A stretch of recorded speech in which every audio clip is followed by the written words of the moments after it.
আসসালামাইকুম। এডলস হাউস থেকে তৃতীয় বড় প্রশ্নটা আমরা পড়ব। প্রশ্নটা হচ্ছে, how could A doll's house be consider A modern tragedy?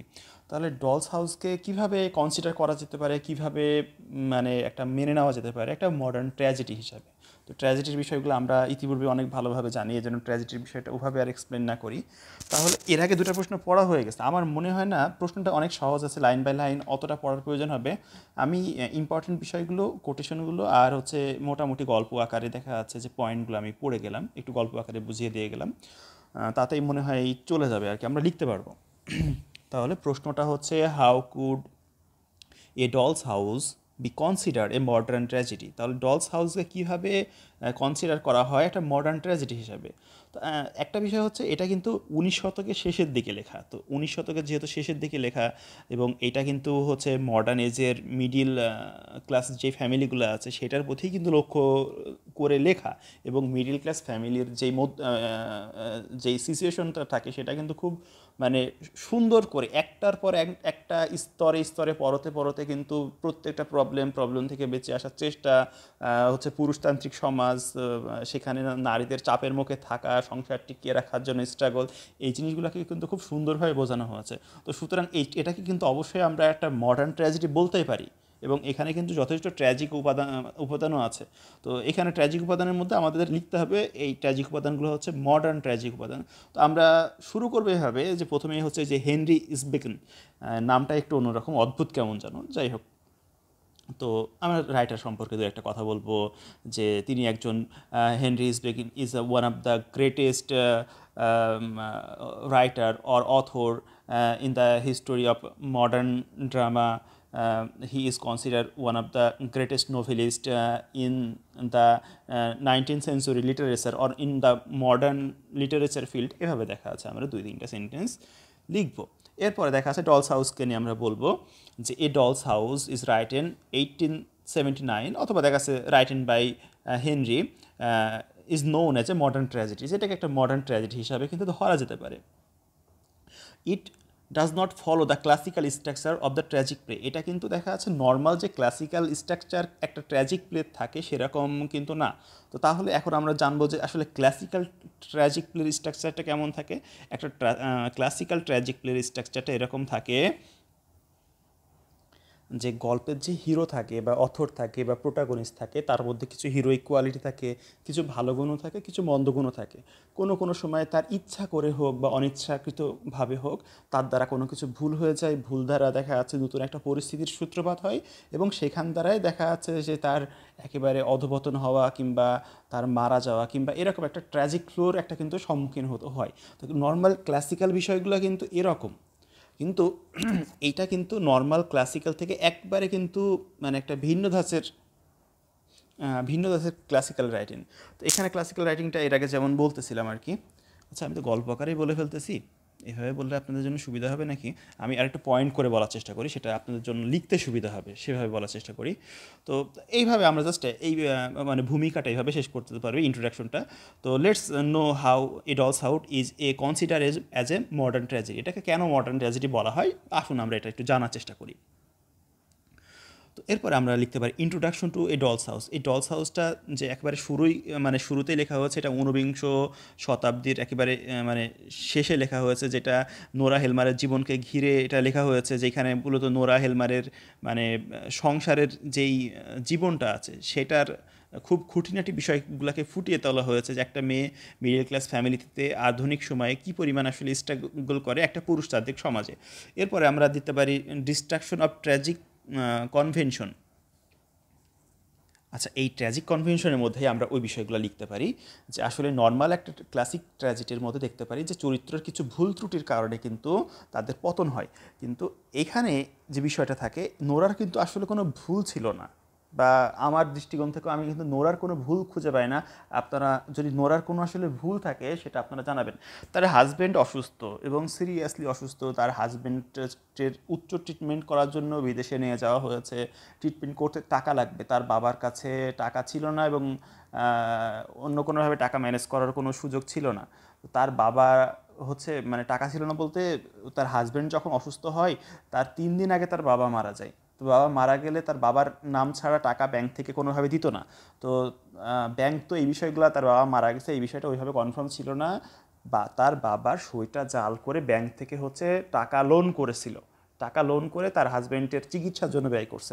আচ্ছা, এইটা তো একটা মানে ফ্যামিলিকে টিকিয়ে রাখার জন্য, এটা তো একটা ওই নোরার হচ্ছে এটা তো আত্মত্যাগ, এটা তো দেখা আছে তার পরিবারের জন্য করা, এবং এটা তো পরিবারের ভালোর জন্য করা। তো এইখানে আসলে নোরার মিস্টেকটা কোথায়? এখানে কিন্তু নর্মাল একটা ট্র্যাজিক ফ্লো যেটা হয় বা ট্র্যাজিক্যাল ফলস যেটা হয়, সেখানে কিন্তু আমরা মেইন ক্যারেক্টারের কিছু ভুল ত্রুটি খুঁজে পাই, কিন্তু এইখানে কিন্তু নোরার এরকম কোনো কিন্তু ভুল ত্রুটি থাকে না। এরপরে আমরা একটা পয়েন্ট দিতে পারি যে ট্র্যাজিক ফ্ল অ্যান্ড কনফ্লিক্ট। তো পুরুষতান্ত্রিক সমাজটা হওয়াটাই কিন্তু এখানে মূলত ট্র্যাজিক ফ্ল হয়ে গেছে, কনফ্লিক্টটা হয়ে গেছে, একটা যেই মানে মানে প্রকৃতি বিরুদ্ধ বিষয় যেটা, সেটা হয়ে গেছে। কারণ এটা যদি পুরুষতান্ত্রিক সমাজ না হতো, তাহলে কিন্তু নোরার বাস্তবতাটা সবাই বুঝতে পারতো। আমরা নিজেদের মতো করে এভাবেও লিখতে পারি, এখন পরিস্থিতিটা যদি কোনো কারণে এমন হতো যে নোরা কোনো কারণে অসুস্থ এবং তার হাজব্যান্ডকে তার ট্রিটমেন্ট করানো লাগবে, সে যদি দেখা যাচ্ছে কোনো কারণে কোনো ছলচাতুরি ভালো মন্দের আশ্রয় নেয়, তাহলে এই জিনিসটা কিন্তু সবাই খুব ক্লিয়ারলি, একেবারে ক্রিস্টাল ক্লিয়ারলি বুঝতে পারতো যে একটা পুরুষ মানুষ তার ফ্যামিলিকে সেভ করার জন্য, হেল্প করার জন্য যে কোনো কিছু করতে পারে। এই জিনিসটা বোঝা কিন্তু মডার্ন সমাজে খুব সহজ ছিল, কিন্তু যখনই বিষয়টা হয়ে গেছে একটা নারীর সাথে, তখনই কিন্তু যে সামাজিক অসঙ্গতি, যেটা ট্র্যাজিক ক্যারেক্টার দেখা যাচ্ছে যে বিষয়টা, মডার্ন ট্র্যাজেডির বিষয়টা তখন কিন্তু চলে আসছে। যে সে তার আর্থিক সংগ্রামকে মানে লুকিয়ে রেখে তার বাবা স্বাক্ষর মানে জাল করে, সে যে দেখা যাচ্ছে নিজে থেকে প্রত্যেক মাসে মাসে হাত খরচ না করে নিজের থেকে মানে এক সংসারটা চেপে রেখে প্রত্যেক মাসে স্যাক্রিফাইস করে আস্তে আস্তে ঋণ শোধ করছে। তো এই যে স্যাক্রিফাইসটা, এইটা কিন্তু স্যাক্রিফাইস হিসেবে দেখা হয়নি, বরং এইটা কিন্তু একটা তার ত্রুটি হিসেবে দেখা হয়েছে। তাহলে এখানে ট্র্যাজিক ফ্ল অ্যান্ড কনফ্লিক্ট, তাহলে পয়েন্টগুলো কিন্তু ফার্স্ট পয়েন্ট ছিল হচ্ছে introduction to dolls house, dolls হাউসের যে লেখাটা কীভাবে শুরু হয়েছে। এরপরে হচ্ছে ডিস্ট্রাকশন অফ ট্র্যাজিক্যাল কনভেনশন, তারপরের পয়েন্ট আমরা লিখব কি, ট্র্যাজিক ফ্ল অ্যান্ড কনফ্লিক্ট। আচ্ছা, এরপরে হচ্ছে আমরা লিখব the illusion of happiness. Illusion মানে কি? ইলিউশন মানে হচ্ছে কল্পনা। কল্পনা হচ্ছে যেটা আসলে আমরা চিন্তা করছি কিন্তু এটা বাস্তবে কোনো অস্তিত্ব নেই, এটা হচ্ছে কল্পনা। তো এই ইলিউশন অফ হ্যাপিনেস এর মধ্যে দেখা আছে আমরা আসলে দেখতে পারি ওই যে ট্র্যাডিশনাল যখন ওদের ড্যান্স থাকে, আমি একটু পড়ার চেষ্টা করি, পড়লে আপনাদের হয়তো আর একটু লিখতে সুবিধা হবে, আমারও বলতে একটু সুবিধা হবে। দ্য ইলিউশনাল হ্যাপিনেস, ইলিউশনাল হ্যাপিনেসের মধ্যে এখানে কি, এখানে আছে, আমি তো কাগজ থেকে পড়তেছি, কাগজ থেকে পড়তেছি, এই তো আপনাদের, আচ্ছা হ্যাঁ। Nora's husband Trovid treats like her a pet, address her with pet's name like Skylark and Squirrel. The superficial action contribute the illusion of happiness.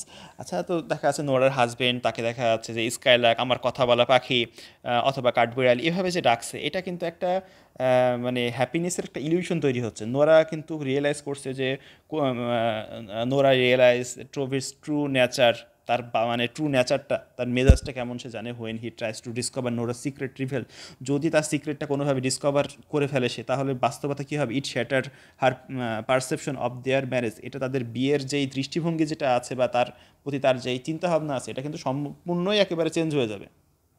Nora said, Nora বলে, এই কোটেশনটা আমরা এই প্রশ্ন দিতে পারবো এবং দেওয়ার চেষ্টা করব।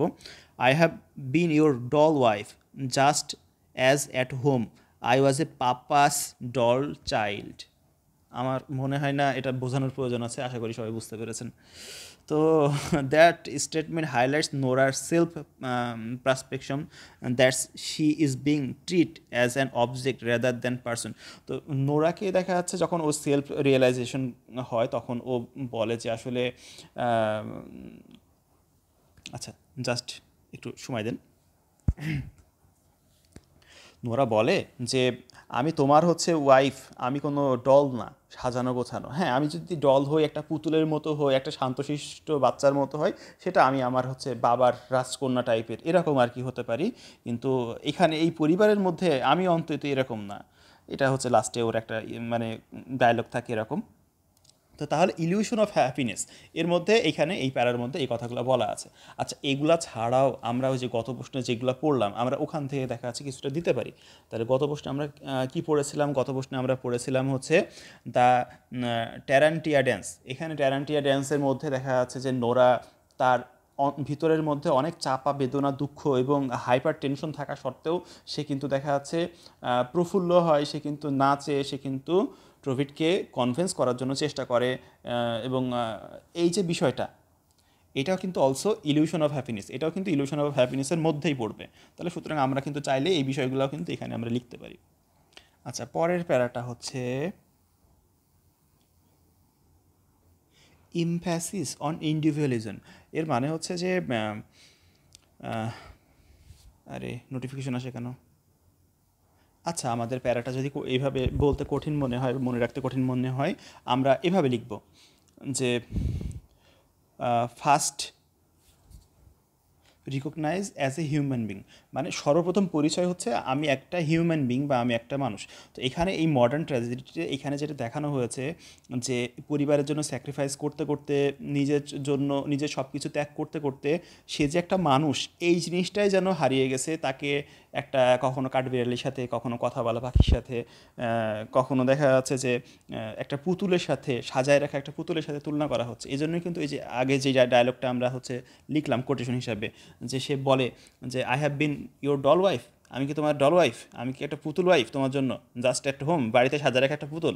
No, I was papa's doll child, আমি হচ্ছে আমার বাবার রাজকন্যা টাইপের, আমি আমার বাবার মেয়ে, এরকম কিছু একটা। আমি কিন্তু এই পরিবারের জন্য, যেই পরিবারে আমি স্যাক্রিফাইস করছি, আমি কিন্তু কখনো একটা পুতুলের ভূমিকায় কোনোভাবেই আসতে পারি না। এইখানে এই সমাজের মাধ্যমে, এর মাধ্যমে কিন্তু এই মডার্ন ট্র্যাজেডির মাধ্যমে কিন্তু মডার্ন সমাজকে সোশিয়াল স্যাটায়ারও করা হয়েছে। এরপরে একটা পয়েন্ট এভাবে দেওয়া আছে আইসোলেশন অ্যান্ড এলিয়েনেশন। হ্যাঁ, আইসোলেশন এলিয়েনেশন এই বিষয়টা তো দেখা যাচ্ছে মানে খুব ক্লিয়ার। এখানে সবার মধ্যে থেকে, পরিবারের মধ্যে থেকেও পরিবারের জন্য যে চাপ, টেনশন, নিজের স্যাক্রিফাইসের মাধ্যমেই দেখা যাচ্ছে তার পরিবারের মধ্যে থেকেও সে কিন্তু একা হয়ে গেছে, সামাজিক বন্ধন থেকে সে কিন্তু সরে আসছে। আর একটা আইসোলেশন এলিয়েনেশন আমরা দেখতে পাই যখন দেখা যাচ্ছে যে এই সব কিছুকে ছেড়ে দিয়ে একেবারে লাস্টে সে যখন মানে তার হাজব্যান্ড, তার হচ্ছে বাচ্চাদেরকে ছেড়ে দিয়ে চলে আসার যে বিষয় যখন চলে আসে, এর মধ্যে আমরা আইসোলেশন অ্যান্ড এলিয়েনেশনের আমরা বিষয়টা বুঝতে পারি। এরপরে হচ্ছে ইম্প্যাক্ট অফ সোশিয়াল নর্মস।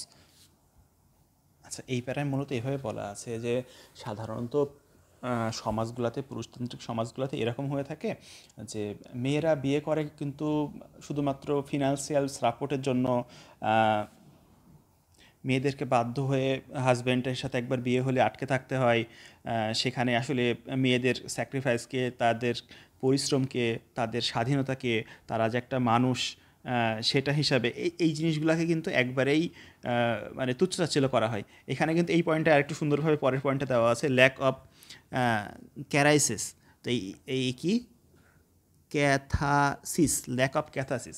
তো ল্যাক অফ ক্যাথাসিস হচ্ছে মূলত দেখা যাচ্ছে যে সে যে একটা মানুষ, তার যে এই চরিত্রের একটা গুরুত্ব আছে, একটা পরিবারের ক্ষেত্রে নারী হিসাবে তার যে স্যাক্রিফাইসগুলো আছে এইগুলোকে কিন্তু মানে মূল্যায়ন করা হয় না।